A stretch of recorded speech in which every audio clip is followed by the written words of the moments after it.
Hey, what's up, everybody? It's just Charles Advance, and welcome you guys to another episode of the Dreamers Pro Show. We cover everything from sports, hot topics, classic debates, entertainment, and we'll give you guys a fresh perspective on things and how we see them. All right, so let's get into this show here, man. So, as you guys know, during Kobe Bryant's memorial service, we saw Michael Jordan speak. And it was the first time that the world, I think, really saw Michael Jordan in that state. Because for those of you who remember, Michael Jordan was just like, he was crying uncontrollably. And it was at that time a lot of people began to realize just how much of a connection that MJ and Kobe Bryant had. Prior to that, we heard about it, but we never knew it was to that extent, for the man to be crying to that extent. But it shows you how Jordan felt that Kobe Bryant was a very, very special person. And think about this.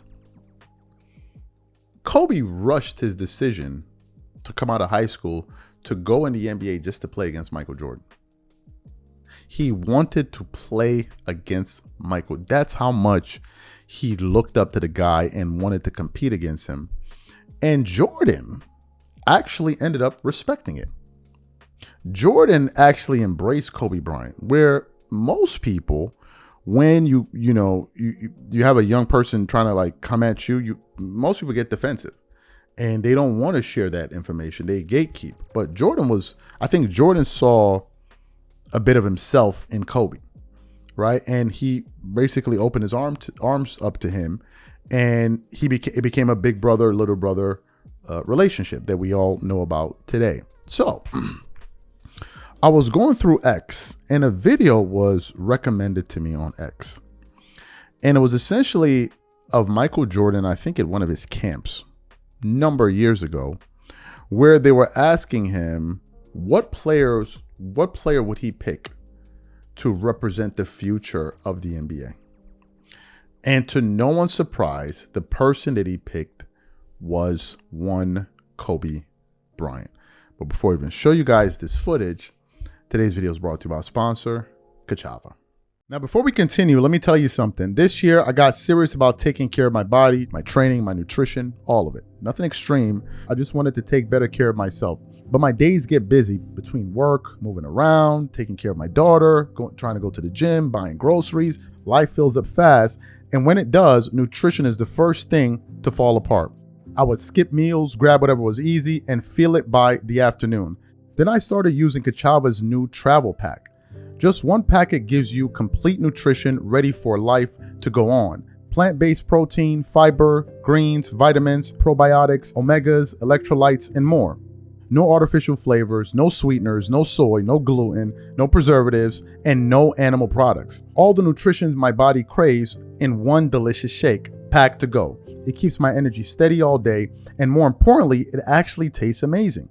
If you have been meaning to take better care of yourself, this is the easiest place to start.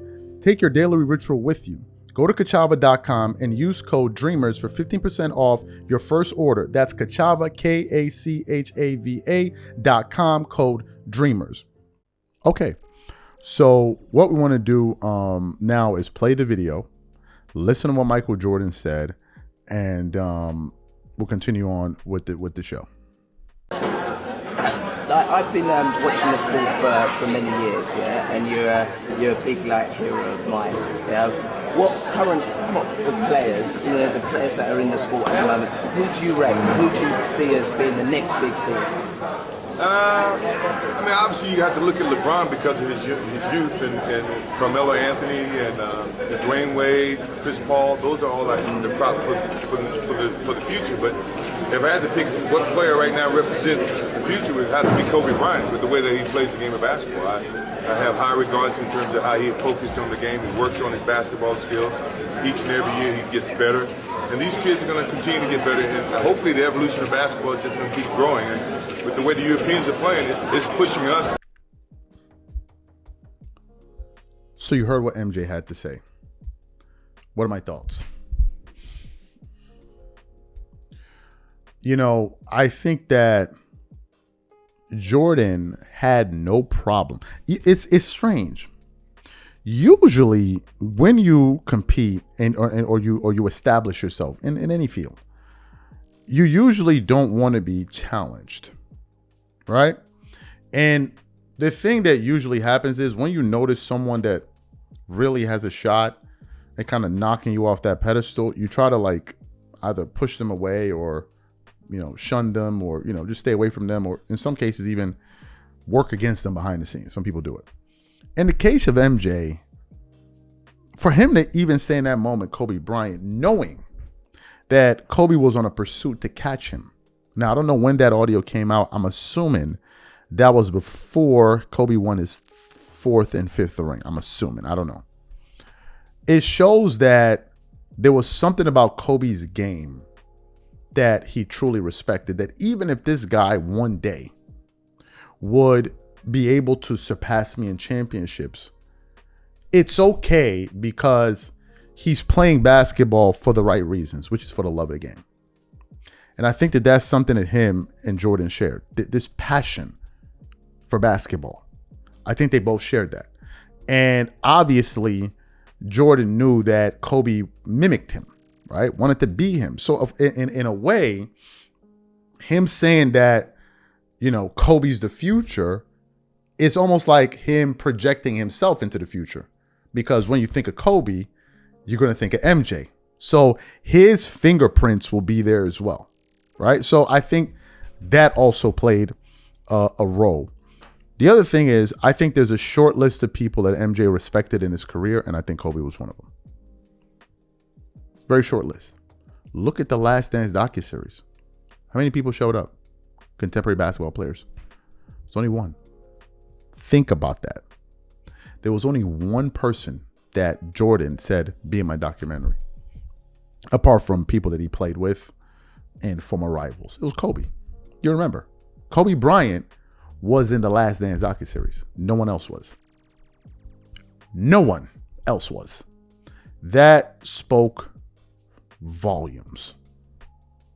And Jordan, for as competitive as he was the only, Kobe was the only person I ever heard Jordan say could beat him. He was the only person. And he said it in a joking way. He said, because he steals all of my moves, right? Kind of like a little jab at him. But that just goes to show you the respect he had for the guy.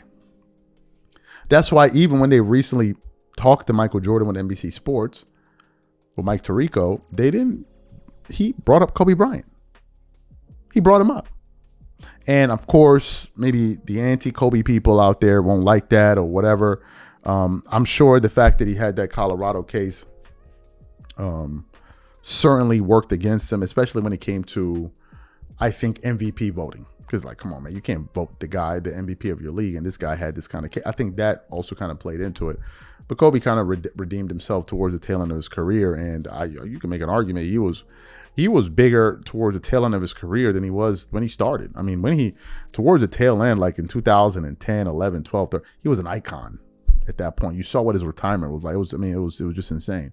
So I thought this was a pretty interesting video, because it kind of flies in the face of a lot of the nonsense we hear from people in media that speak about Kobe Bryant. They'll mention other people and all. Well, Jordan could have mentioned anybody. He picked Kobe. He could have literally mentioned anyone, but he went with him. You guys let me know what you think about it in the comments. We catch you on the next show. Peace.